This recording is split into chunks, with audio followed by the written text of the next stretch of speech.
So hello, we are here at the Execution Summit in Norfolk, Virginia at the Slover Library, and we are here with the founder of Men's Group United, Malie.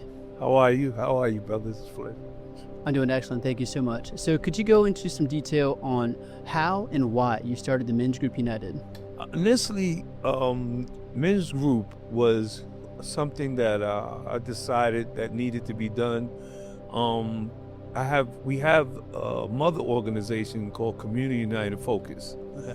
And Community United Focus Cups is about work in the community, and bridging that gap in community.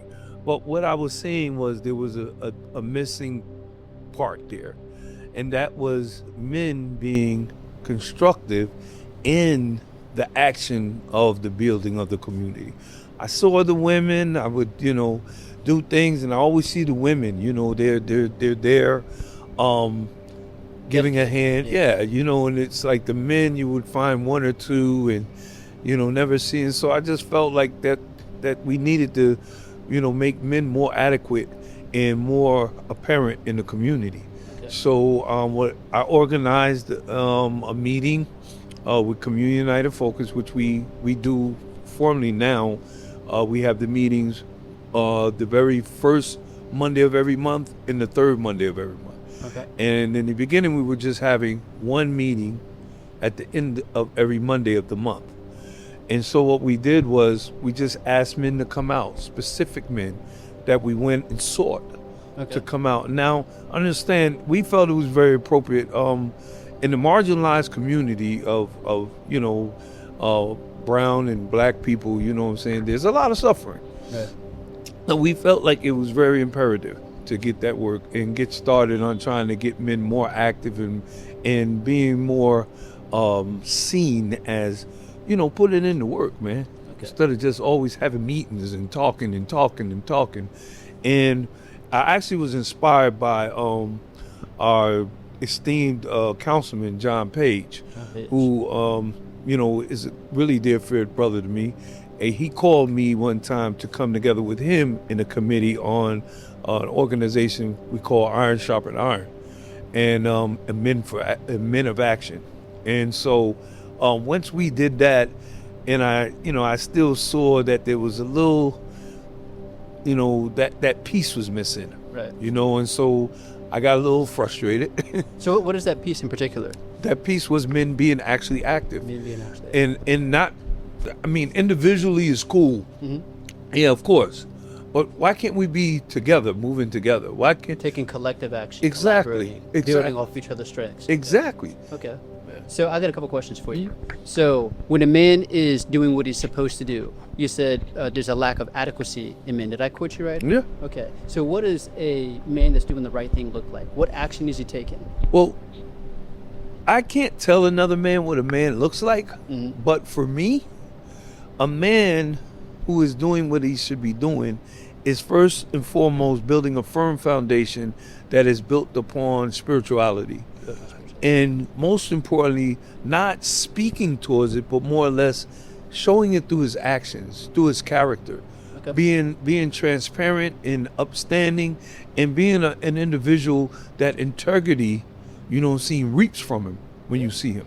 You know what I'm saying? And that's, to me, what a man is. Okay. A man is not, he's not perfect, but he's Nor should they be. It's impossible. Right, yeah. Exactly. But he's transparent, and he's accountable.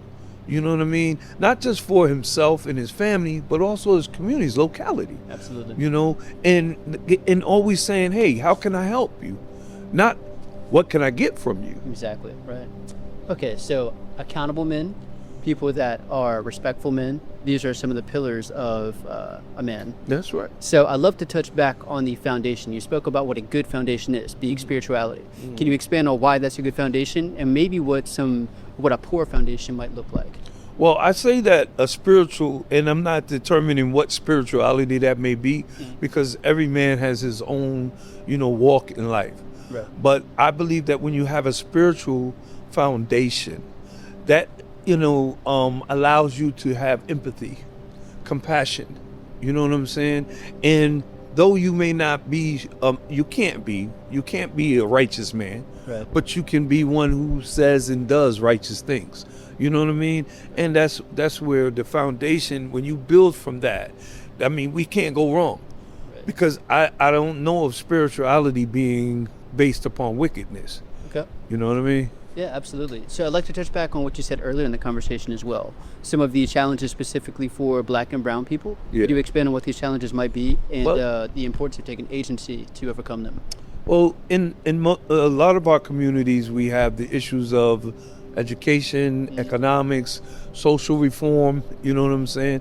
And of course, criminal justice, you know what I'm saying? The injustices that go on to marginalize people Right. and people of color of all nationalities. Right. You know, it's just sad. And people who are poor. But we have to speak to the atonement of issues concerning these marginalized communities and stop always ignoring them and saying, well, you know, they bringing it on themselves, or no, there's a backstory to that. You know what I'm saying? And we have a responsibility to address those issues. And whenever we allow things to compound, it just gets more and more out of order. And so when you look around and you see these needs not being met year after year after year, it's just hard on the heart. Absolutely. So expand on how these issues compound. Do they lead into another issue, or do they make the same issue more difficult? What do you mean by compounding? Well, what I mean by compounding was, well, you see a guy, you know that he's been incarcerated. Right. He comes out of incarceration. Now, he's paid his debt supposedly to society, but now he comes out of incarceration. You give him all these certificates to come home to, but yet he can't get a good paying job. He can't get health care. He can't get housing. He can't. There's so many more barriers. Yeah, he can't Because build these his issues credit. compound. Exactly. Yeah. You know what I'm saying? And it's like, so where does he begin the structure? Okay. You know what I'm saying, of building his life back. You know, and so we just want to try to concentrate on how we can be an aid and a resource to helping motivate people getting back their lives and working through the obstacles and the barriers. There are over 40,000 barriers for incarcerated people. Wow. Or people who have been put under community community corrections, you know, or supervision. Over 40,000 barriers. That's insane. That's insane. It's absurd. And that's any man that has committed a crime, any woman. But the marginalized community of African Americans and Black people and brown people suffer the most because they're the community that has the highest incarceration and supervision rate. Wow. That's powerful stuff. Yeah. What issue or problem do you think the Black and brown community is best positioned to solve with collaboration? I think the best position that they're able to solve is realizing that compassion and justice is gravely possible. Okay. Because they are people who show that revenge is not the key. Okay. And holding hatred is not the key. Because here you've seen a people who went through tremendous trials of suffering year after years after years, but yet they're still here striving to build a unified community. You know what I'm saying? And I think that's important. I think that they can bring that, you know, that piece to the table there. That's beautiful. Any closing remarks to our listeners? Someone that may be thinking anything besides execution is stopping them from achieving their goals? Man, execution, man, is the key to achieving all goals. You know, you can plan, but if you're not executing, then you're just wasting time. And the whole thing is to put into action those plans. Yes, planning is necessary, and knowledge is the key to planning, but knowledge requires action, you know? And so when you attain that knowledge and you don't act on it, then you just basically got information. Yeah. Right. Yeah. And but I want to thank you guys, film crew, and man, you've been doing an outstanding job today. What's your name? Mr. Tyler. And I thank you, brother. You know, I've watched you. You've been on point all day. And man, listen, you've been doing a wonderful job. And I want to thank Film Crew. And you guys, to me, you're a part of a men's group family. You know what I'm saying? So I much. thank you so Appreciate much, man. All right. Heard it from Malie, founder of Men's Group. Thank you. Thank you so much. Come on, my man. Good job, brother. Good job. I appreciate you. I like to work with you.